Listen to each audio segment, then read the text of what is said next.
वैज्ञानिकों ने दबाया बटन, इसरो ने रच दिया इतिहास। एक तेज धमाके के साथ चांद की तरफ लपका चंद्रयान, दिख गई मंजिल, बस कुछ ही घंटों में चांद पर होगा विक्रम लैंडर। जी हां दोस्तों, हमारा चंद्रयान 3 अब अपने मिशन के उस पड़ाव पर आ पहुंचा है जहां हर बीतते घंटे के साथ चांद से इसकी दूरी कम होती जा रही है।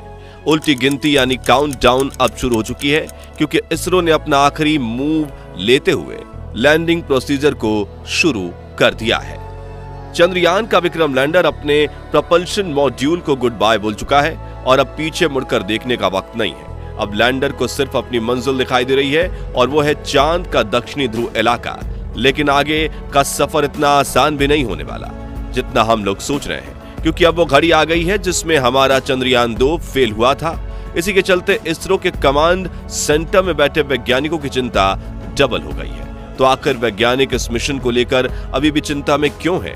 चंद्रयान अभी इस समय कहां पर है और आगे इसे और कौन कौन सी चुनौतियों का सामना करना है, जानने के लिए वीडियो को अंत तक जरूर देखिएगा। दोस्तों, 17 अगस्त के दिन चंद्रयान के विक्रम लैंडर ने प्रोपल्शन मॉड्यूल को गुड बाय करते हुए कहा कि यहां तक के सफर के लिए शुक्रिया मेरे दोस्त, और इतना कहकर वो खुद आगे बढ़ गया। असल में यही वो पल था जब चंद्रयान 3 के लैंडिंग प्रोसीजर की शुरुआत हुई। लेकिन ये सब हुआ कैसे और कैसी ये प्रोसेस रही जिससे बिना किसी नुकसान के लैंडर और प्रोपल्शन मॉड्यूल अलग हो गए? चलिए आपको जरा स्टार्टिंग से समझाते हैं। तो हुआ यूं दोस्तों, 16 अगस्त के दिन चंद्रयान ने अपने 5वें लूनर ऑर्बिट में एंटर किया, जिसका आकार 153 × 163 किलोमीटर का था। इसके बाद चंद्रयान को और कोई ऑर्बिट चेंज नहीं करना था, क्योंकि यही इसका आखिरी ऑर्बिट था और प्लान के मुताबिक इसी ऑर्बिट में घूमते हुए लैंडर और प्रोपल्शन मॉड्यूल को एक दूसरे से अलग होना था। यही वो स्टेप था जिसके साथ चंद्रयान का लैंडिंग प्रोसीजर शुरू होना था। यह इस पूरे मिशन के सबसे मुश्किल और रिस्की टास्क में से एक था, इसलिए इसे परफॉर्म करने से पहले वैज्ञानिकों की चिंता 7वें आसमान पर थी। आप खुद सोचिए कि लाखों किलोमीटर दूर चांद के ऊपर हवा में तैर रहे चंद्रयान को सिर्फ एक कमांड के जरिए 2 हिस्सों में बांटना था। हालांकि इसकी तैयारी इस मिशन के लॉन्च होने से पहले ही हो चुकी थी और चंद्रयान में एक सिस्टम डेवलप किया गया था ताकि ये काम बड़ी ही आसानी से हो जाए। लेकिन फिर भी वैज्ञानिक इस चिंता में थे कि कहीं इसमें उनसे कोई गलती ना रह गई हो। खैर, 17 अगस्त को दोपहर के करीब 1 बजे वो घड़ी आ गई जब वैज्ञानिकों को यह काम अंजाम देना था। इसके लिए बेंगलोर स्थित ISRO telemetry tracking and command network complex में बैठे एक वैज्ञानिक ने बस बटन दबाया और अगले ही पल ये विस्फोट के साथ चंद्रयान का विक्रम लैंडर अपने प्रोपल्शन मॉड्यूल को पीछे छोड़ते हुए खुद आगे बढ़ जाता है। असल में दोस्तों, चंद्रयान का प्रोपल्शन मॉड्यूल और लैंडर एक दूसरे से एक बोल्ट के जरिए जुड़े हुए थे। साथ ही लैंडर को पुश देने के लिए उस बोल्ट के चारों तरफ स्प्रिंग भी लगी हुई थी। तो हुआ ये कि वैज्ञानिकों ने पूरी प्लानिंग के साथ एक छोटा सा विस्फोट किया, जिससे वो बोल्ट कट गया और चंद्रयान के दोनों हिस्से एक दूसरे से अलग हो गए। अब जैसे ही बोल्ट कटा तो उसके साथ ही उसके चारों तरफ लगी स्प्रिंग स्प्रेड होकर खुल गई और उनके धक्के से लैंडर को वो पुश मिला, जिसकी मदद से वो प्रोपल्शन मॉड्यूल को पीछे छोड़कर खुद आगे बढ़ गया। यही वो पल था जब लैंडर मॉड्यूल में लगे आई सिस्टम ने यहां तक के सफर के लिए प्रोपल्शन मॉड्यूल का शुक्रिया अदा किया और इसी के साथ चंद्रयान का लैंडिंग प्रोसीजर भी शुरू हो गया। आपको बता दें कि इस पूरे मिशन का सबसे क्रिटिकल फेज है और इसके चलते इसरो के वैज्ञानिक अब 2 गुना चौकन्ने होकर अपने काम को अंजाम दे रहे हैं। 17 अगस्त को लैंडर और प्रोपल्शन मॉड्यूल के अलग होने के बाद बारी थी लैंडर की डी ऑर्बिटिंग की, या कह लें डी बूस्टिंग स्टार्ट करने की, और इसके लिए 18 अगस्त का दिन तय किया गया था।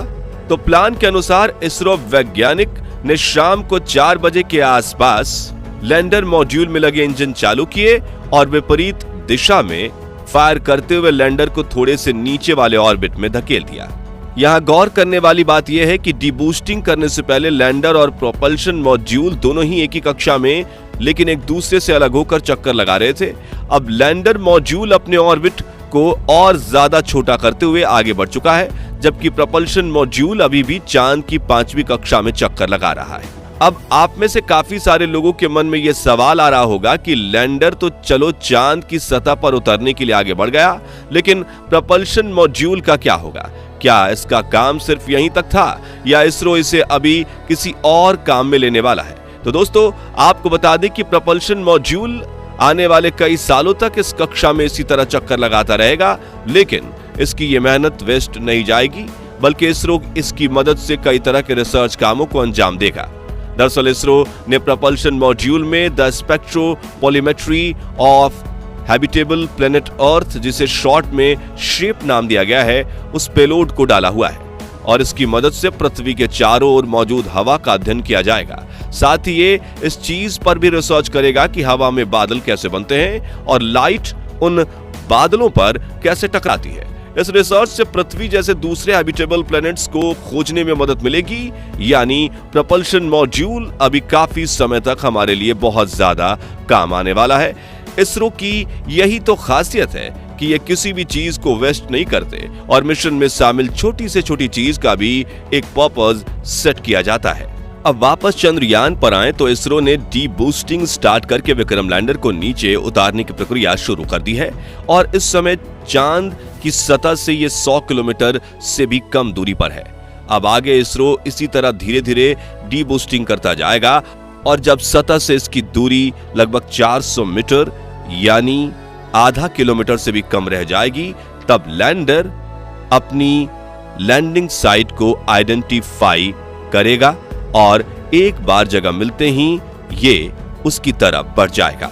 असल में दोस्तों, इस समय हमारा Chandrayaan Vikram lander lunar surface की तरफ उसकी ग्रेविटी की मदद से नीचे गिर रहा है और इसके बूस्टर्स विपरीत दिशा में फायर करके इसके नीचे गिरने की गति को धीमा कर रहे हैं। साथ ही इनकी मदद से लैंडर को स्टेबल भी रखा जा रहा है और साइंस की भाषा में इसे सॉफ्ट लैंडिंग कहते हैं, क्योंकि इसरो अगर चाहे तो वो अपने बूस्टर्स को फायर किए बिना चंद्रयान को ऐसे ही नीचे गिरने दे सकता है, लेकिन इस तरह की लैंडिंग को हार्ड लैंडिंग कहा जाता है और इसमें लैंडर पूरी तरह से नष्ट होने का खतरा रहता है, जैसा कि पिछली बार हमारे चंद्रयान 2 के साथ हुआ था।